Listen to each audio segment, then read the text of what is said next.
Hello, the theme of my talk today is how important the finance area of your business is. And as a reminder, in order to build a business that's saleable and scalable, you need to work on all 6 cylinders.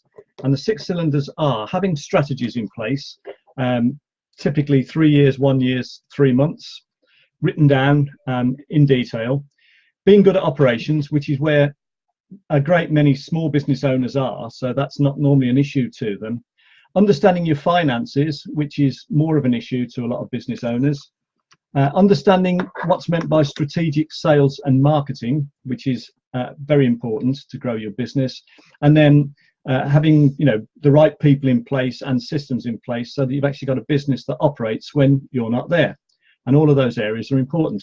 So what I thought I'd touch on today was the area of finance. Now, some of the things that are really important to understand in terms of the finances of your business are what's meant by the term gross margin, what's meant by the term net margin, what's meant by the term cash flow and how it's different to the terms profit, and also what is meant by the term break-even point.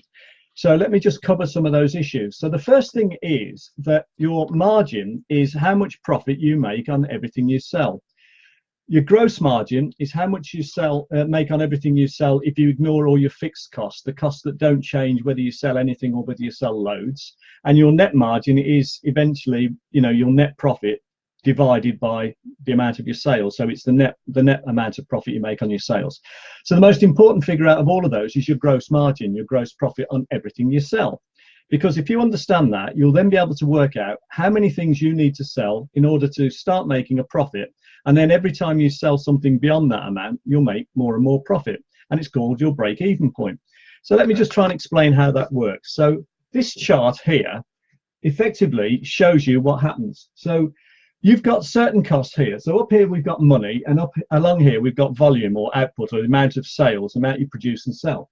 So you've got costs that are fixed. Now what I mean by fixed costs is they don't vary whether you sell 3 times your monthly target or half your monthly target, or you don't sell your monthly target at all.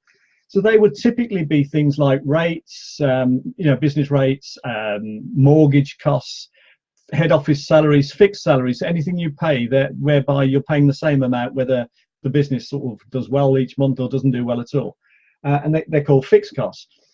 Now, depending on the type of business you are, if you're the sort of business that, say, ran one-off events, then you might count amongst your fixed costs the cost of each event. So you could do this exercise for each separate event. And also, if you're working for yourself and you're, doing, say, contract work or events work, you might want to put in amongst your fixed costs here how much you need to cover how much you need to earn out of it. So this, this can be tailored and different for different businesses, but as a concept, what it's saying is there are certain costs that are going to be fixed irrespective of how much you sell per month, per year, per event, per contract, etc. But there are also going to be other costs, which if you don't sell anything, you won't incur them. So they would typically be all the costs that vary with, having to make and produce things. So it would be costs such as material costs, component costs, bonus rates costs, commission costs, license fees, piece rate amounts. All these things, if you didn't sell anything, you don't pay anything for them. And as you sell more, they go up in proportion to how much you sell. So what would happen is if you sell nothing, there's none of them. And as you sell more here, the amount goes up, and it just basically goes up in proportion like that. And they're called variable costs. Now, if you add both your variable costs and your fixed costs to each other, then all you do is you move that line there up to start it where the fixed costs start. So you just move it up, and that line there represents all of your costs. So they start at your fixed cost level, and then every time you sell something, produce and sell something, they go up in proportion to what you produce and sell. Now, if you don't sell anything, you won't have any sales revenue. So if, say, you charge £500 an item, if you don't sell anything, your sales revenue is going to be 0. If you sell one, it's going to be 500.